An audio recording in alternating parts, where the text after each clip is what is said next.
525,600 minutes. 525 moments so dear. That's all right. That's good. Hey, I never remember that part either. Hey, that right there was the first song I ever sang with Royal Oak First on a Thursday rehearsal before our first Sunday. I wasn't even official yet, but we were right here. We were figuring out this new space and singing that song. And the song asks, how do you measure the time that we have spent together? How can you possibly measure this? Is it in all those minutes in every year? I mean, is it in the 166 weekends that we have spent together? Is it in the nearly 500 services? I think that may have just been this Christmas Eve. Is it in the nearly 2,000 songs, at least 400 unique songs and hymns? I figure that's probably, half the hymnal? My goodness. 3 masses and an opera and a dozen new pieces for the choir and bells. And I think 9 videos this fall. We have some fun, some 1,600 rehearsals. You put in the time, y'all. All right. There's a new organist and new volunteers and new audiovisual people. There's a lot of newness, but if you listen to the song, it isn't any of that. You measure your life in what? In love. You measure your life in love. And the seasons of love that we get to experience together. Indeed, it is not about the gifts that we bring, but it is about the love that we send out into the world. You're going to hear that a couple times this morning. Which is weird, because I don't know if you heard what Ivy read right there, but today's scripture was about the 3 wise men, the 3 kings, the 3 magi. And if there's one thing we know about them, it's that they brought gifts, gold, frankincense, and myrrh. And we don't really know much about them beyond that. I mean, honestly, if you read it, it doesn't even say there were 3 of them. It just says there were 3 gifts, and the rest of us assume everybody brought a gift to the party. But I know, I've been that person who forgot to bring one. So I figured there were at least a couple more people there. I mean, what else do we know? We know that they came from a country in the east, and it took a long time to get there. So our best scholarship says probably from the Empire of Persia, which is modern-day Iran. We had some folks from Iran at this first Christmas experience. And what else do we know? We know they talked to the king, talked to Herod, and told him about this Christ child. And we know that when they saw Jesus, they went home a different way. So it wasn't their gifts. Why do we care about these 3 kings, if not those gifts? Well, I want you to know that this weekend, it's perfect. I don't know how we lined it up. It is also my favorite holiday of the year.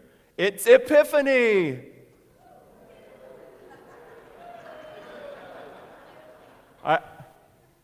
Maybe you're not as excited as I am. This is definitely the best holiday of the year. You see, for centuries, Epiphany was even bigger than Christmas. Even bigger than Christmas, because let me tell you why. At Christmas, we celebrate the Nativity. We celebrate that little baby in that little stable, in that little town, in that little country. But on Epiphany, the wise men, the magi, they show up.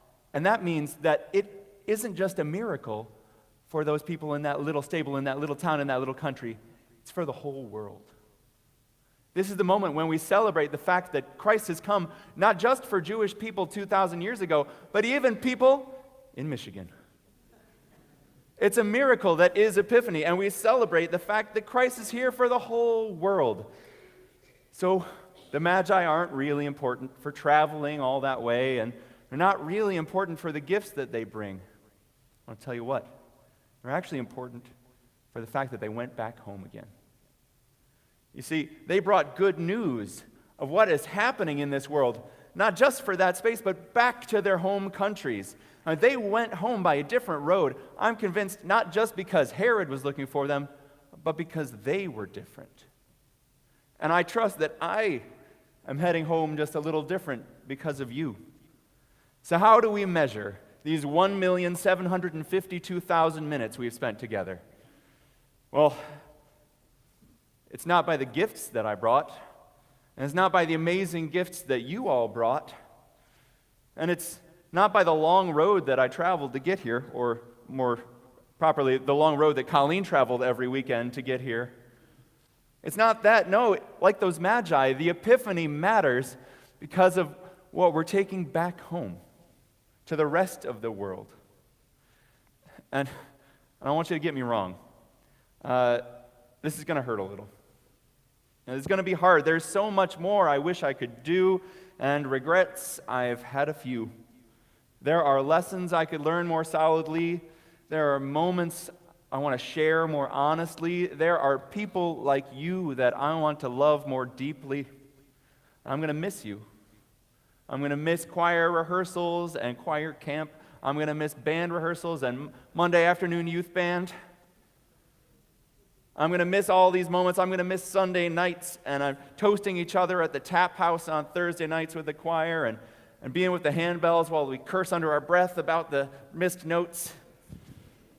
I'm going to miss writing new songs for y'all, and I'm going to especially miss singing Go Now in Peace at Holy Cow.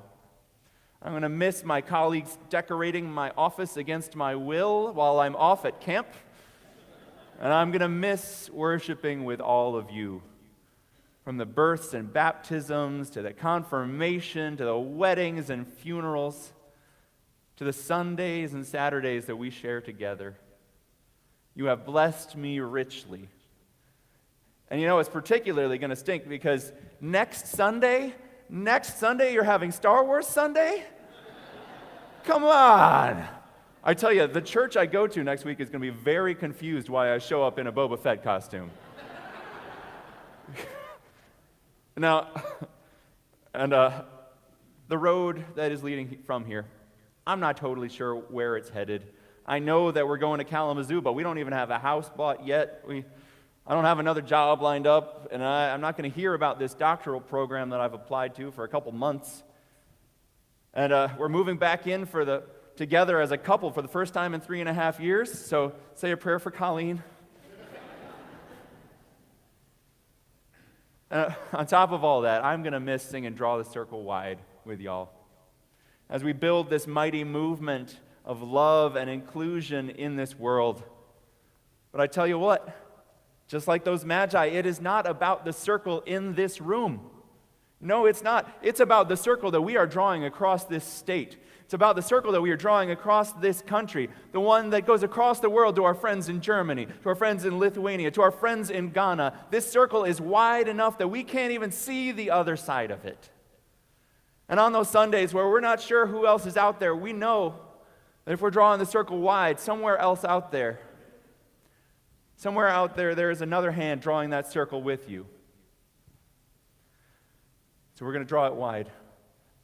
And just like that verse says, see, we always skip the second part of the song because it's kind of hard. It says, draw the circle wide, draw it wider still. Let this be our song. No one stands alone, standing side by side. Draw the circle wide. And this moment where we're drawing the circle wider, and we're not sure about that place out there, I want to tell you there is one more place other than Facebook where we are going to be connecting. And it's right here at this table. My colleagues and partners in ministry would come up. See, at this table, every month, every week, some places, we have a chance to join together and to be one drawing this circle wide. Yeah, I might as well use that one.